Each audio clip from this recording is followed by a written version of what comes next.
दोस्तों नमस्कार। ऑर्गेनिक बाड़ा से डॉक्टर RS यादव आपसे मुखातिब है। एक कहावत या दोहा तो आपने सुना होगा, धीरे धीरे रे मना धीरे सब कुछ होए, माली सींचे सो घड़ा ऋतु आवे फल होए।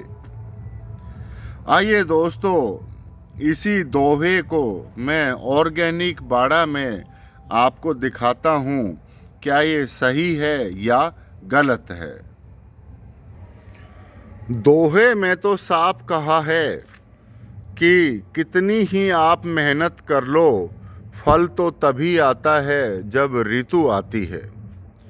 साथियों, मेरे इस ऑर्गेनिक बाड़े में जिसके वीडियो मैं आपको भेजता हूँ और सेवा करता हूँ इसमें अमरूद के 4 पौधे हैं। ये सबसे पुराना है। तो आप देखिए, यहाँ पर तो एक ही शाखा के ऊपर 5 अमरूद हैं और पूरे पौधे पे गिनो तो 100 भी मिल जाएंगे। दोस्तों, ऋतु के हिसाब से कहे तो आपको भी मालूम है कि बैसाखी का पर्व तो अभी कुछ ही दिन पहले ही था, कल परसों। तो हमने तो यही देखा है कि अभी दूसरा अमरूद मैं आपको बताऊं तो इसमें तो आप देखेंगे कि छोटे साइज़ के अमरूद हैं। ये बहुत बड़ा पौधा भी नहीं है, ये तो सिर्फ मेरी जो 6 फीट की हाइट है बस उतना ही बड़ा है। इसके ऊपर भी 100 से ज़्यादा ही 150 के करीब तो फल आए थे, लेकिन मैंने उन सबको तोड़ दिया क्योंकि पौधा बहुत छोटा है। और यहाँ देखिए, बहुत छोटे भी हैं मैंने कुल मिलाकर के। और साथ में आप ये भी देख सकते हैं, इसमें फ्लावरिंग और फ्रूटिंग दोनों एक साथ हो रही हैं। तो ये तो पौधे की मैच्योरिटी और उसकी उम्र पे निर्भर करता है कि वो कितना फल दे। आगे चलते हैं। यहाँ पर आपके सामने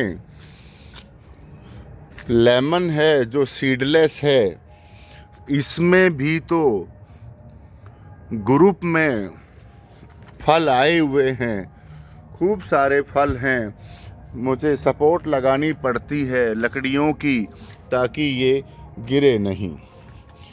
और यहाँ साइड में आपको मैं चीकू का जो पौधा है वो दिखाता हूँ।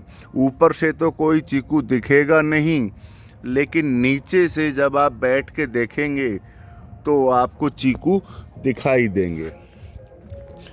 इसी के साथ में ये अनार का पौधा है। इस साल तो इसने जितनी प्रोग्रेस की है वो दिल खुश करने वाली है। और यहाँ पर लीची है, बस ये तो सिर्फ खाना खाती है और मस्त रहती है, इसका तो फल देने का कोई काम ही नहीं है। और जो दूसरे अमरूद हैं आगे, वो भी मैं आपको दिखाता हूँ।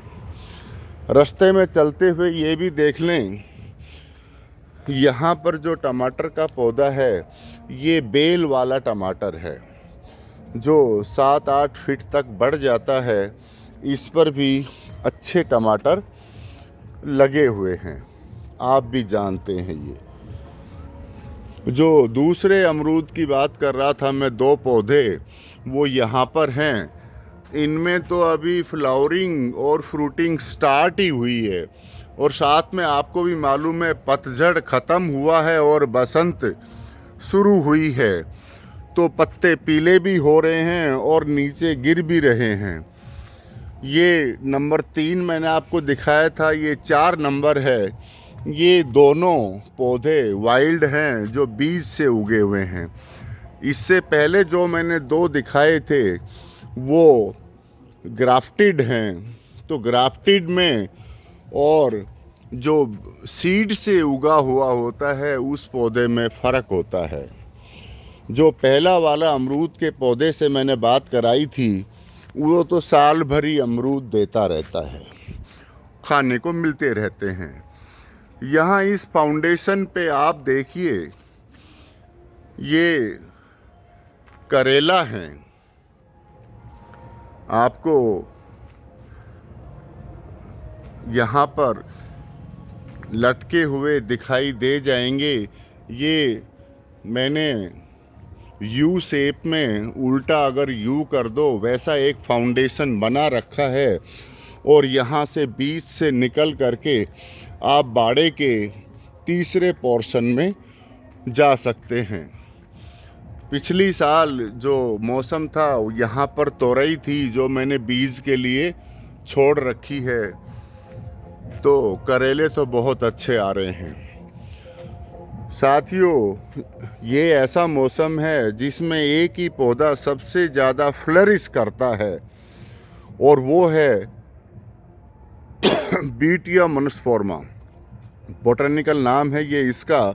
आप तो ये समझिए ये पलास का पौधा है, और पलास भी नहीं समझते हो तो आप ये मान लीजिए कि जब आप कचौड़ी खाते हैं या खाना जीमण में जाते हैं तो इसी पौधे के पत्तों से पत्तल और डोने बनते हैं।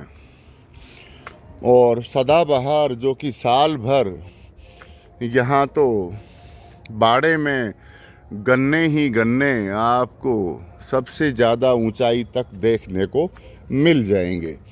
ये एक और वर्टिकल फाउंडेशन है, वही यू शेप उल्टा कर दो तो आपको नज़र आएगा। इस पर मैंने बाड़ करेला चढ़ा रखा है, और इस तरह से मैं मैनेज करता हूँ। लेकिन ये बात तो बिल्कुल स्पष्ट है कि ऋतु का तो फल से लेना देना तो हो सकता है, लेकिन अगर आप वैरायटी ऑफ प्लांट्स क्या यूज़ करते हैं और कितना उसकी देखभाल करते हैं, पानी, खाद और जो उसकी सेवा करते हो, तो कहते हैं कि सेवा करोगे तो फल तो मिलेगा।